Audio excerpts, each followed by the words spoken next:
Teman, kali ini saya akan kembali lagi yang membahas mengenai kabar terbaru dari timnas Indonesia, dan di sini pun saya melihat ya bahwa kita semua sudah tahu bahwa Indonesia itu harus mengakui kekalahan ya atas China Taipei. Ya mungkin banyak yang berpikir ini di luar ekspektasi kita semua, bahwa ketika di Piala Asia atau di kualifikasi Piala Asia kemarin kita berhasil menang hingga meyakinkan dengan besarnya 9-0. Kemudian tiba-tiba kita kalah, tetapi kita harus melihat juga bagaimana taktik yang memang dilakukan oleh Coach Indra dan juga beberapa pemain-pemain yang memang tidak bisa bergabung bersama timnas. Artinya kita di sini harus objektif saja, teman-teman.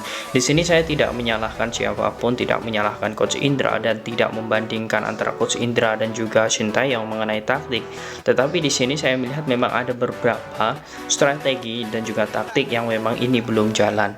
Nah, di sini saya akan membongkar sebenarnya apa yang menjadi kelelahan dari timnas Indonesia, karena saya melihat memang ketika di babak pertama dan juga babak kedua itu Indonesia selalu menguasai bola, tetapi apa yang terjadi dan apa penyebabnya?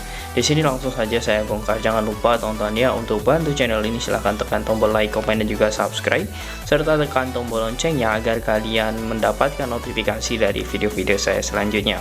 Oke, kita lupakan kekalahan, kita akan diskusi ya mengenai apa sebenarnya yang menjadi dasar Indonesia itu kalah.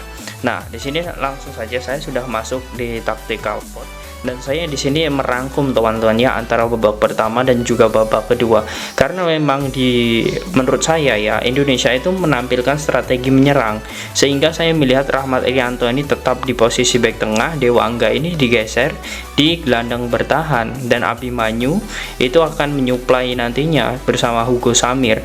Nah, kemudian di Indonesia itu kurang lebih seperti ini teman-teman, semua Robi, kemudian Haikal ya, Haikal ini diganti Doni ya.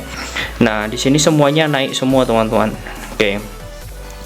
Bahkan Dewa Angga pun juga naik. Kemudian di sini Doni ya, Doni pun juga saya lihat juga naik. Nah, semua pemain-pemain itu naik semua teman-teman, kecuali Irianto.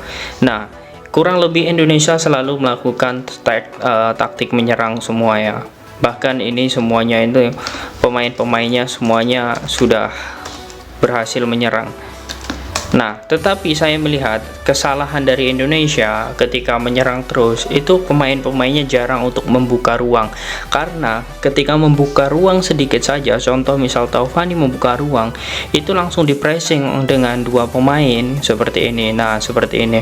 Nah, artinya pressing ketat yang dilakukan oleh China Taipei ini berhasil, dan itu yang memang sangat menyulitkan Indonesia. Bahkan Abimanyu saya melihat di lini tengah Indonesia ya, di lini tengah Indonesia itu sangat mati, dan ini memang yang membuat Indra Safri juga sangat bingung mengapa sebenarnya ini bisa terjadi, karena memang kapasitas di pemain tengah itu sudah diganti semua. Ananda Raihan sudah keluar, kemudian beberapa pemain lainnya seperti Haikal itu juga keluar, sedangkan Doni itu masuk juga belum terlalu signifikan perubahannya ya. Dan di sini pun kita sudah melihat bahwa sebenarnya ada beberapa aspek yang memang itu tidak berhasil.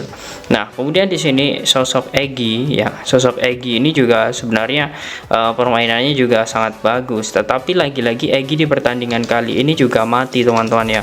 Jadi hanya tinggal menyisakan beberapa pemain saja, tetapi saya melihat memang di sini sangat tidak bisa gerak Indonesia teman-teman. Oke, kemudian di sini saya melihat ketika Dewa Angga ini ketika mau mengalirkan bola ke Ramai Rumakik ya, ataupun ke Hugo Samir pasti ditutup, sehingga Dewa Angga lagi-lagi harus terupas ke Doni Tripamungkas, dan Doni kembali lagi ke Irianto. Kemudian Irianto biasanya juga ke Rido, kemudian Rido pun mau mengalirkan ke Robi sudah ditutup. Nah, itu yang sebenarnya menjadi kesalahan ataupun taktik yang memang belum jalan ya di timnas Indonesia, dan ini mungkin yang bisa dibenahi untuk lawan Korea Utara nantinya, karena saya yakin ketika Indonesia melawan China Taipei, Indonesia sangat yakin sekali tanpa beban bermainnya. Tetapi saya melihat bahwa kesalahan ya di menit-menit awal babak kedua, karena membiarkan beberapa pemain China Taipei itu masuk di kotak penalti, itu yang membuat Indonesia itu kebobolan. Dan kalian percaya atau tidak, di babak kedua saya melihat bahwa China Taipei tidak sama sekali menyerang dan hanya satu kesalahan itulah, dan satu kali serangan tersebut itu bisa jadi gol. Sementara Indonesia, baik itu dari Robby Darwish ya, Robby Darwish, kemudian Rumake, kemudian Hugo Samir, Egy, bahkan sekarang menjadi empat striker di sini dan ditopang oleh Abimanyu, bahkan 5. Tetapi saking rapatnya pemain-pemain dari China Taipei yang hanya mengandalkan satu saja di lini serang dan menumpuk semuanya di belakang ya, itu membuat Indonesia sangat sulit. Dan itulah sebenarnya penyebab dari Indonesia, teman-teman ya, mengapa Indonesia ini sangat sulit untuk mencetak gol. Dan ya, kita akui kekalahan ini, tetapi kita harus ingat teman-teman, jangan sampai kita berlebihan. Di sini saya tekankan ya, jangan sampai kita berlebihan menilai pelatih. Dan saya di sini melihat walaupun kita kalah ya, perjuangan pemain itu sudah bagus. Ya, lagi-lagi ini masalah chemistry.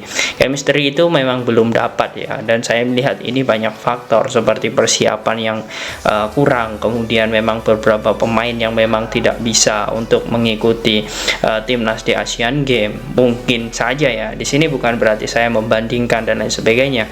Mungkin saja jika ada sosok Mark Klok, kemudian ada beberapa pemain yang memang menjadi bagian Indonesia di Asian Games seperti Sananta dan sebagainya, dari sisi lini tengah, lini depan, itu semuanya kita pasti bisa memiliki kompatriot yang bagus. Tetapi memang inilah Asian Games, bukan kalender FIFA, dan klub pun juga berhak untuk tidak melepas pemain. Dan kita juga jangan sampai menyalahkan Coach Indra. Lagi-lagi saya tekankan hal itu karena memang tujuan kita di sini untuk mendukung timnas. Dan walaupun ini kalah ya, ada beberapa hal yang menjadi catatan saya. Permainan Indonesia itu bagus, seperti sosok Rizky Ridho, permainan dan juga ketenangannya itu sudah luar biasa. Kemudian bagaimana kesulitan Alvainda Dewangga, kemudian juga beberapa pemain seperti Ramai Rumakik, ini juga sangat bagus. Jadi tidak ada ya teman-temannya dalam satu kali kekalahan ini kemudian kita langsung menjudge pelatih, menjudge pemain, karena ya ini masih proses, dan proses di Asian Games ini menurut saya juga tidak maksimal. Jadi tidak perlu kita berlebihan, apalagi sampai membandingkan dalam tanda kutip ya, ini skuad lokal pride, kemudian Sintayong adalah skuad terbaik dan sebagainya. Menurut saya semuanya sama ketika mereka membela timnas Indonesia ya, itu semuanya memiliki perjuangan yang sama untuk selalu memiliki tujuan, yakni membanggakan merah putih. Nah, tetapi saya melihat seperti ini teman-teman. Ya oke, kita lupakan saja kekalahan melawan China Taipei ini. Kita yang harus kita benahi di laga terakhir melawan Korea Utara, karena babak penentu menurut saya ya, karena kita kalah dan kita pun belum aman. Tiket untuk di 16 besar ini sebenarnya sudah aman ya, kalaupun kita nanti harus melihat pertandingan antara China Taipei dan juga Kyrgyzstan. Tetapi menurut saya biar aman lagi ya, melawan Korea Utara itu harus menang di bagaimanapun caranya, walaupun ya itu sangat berat.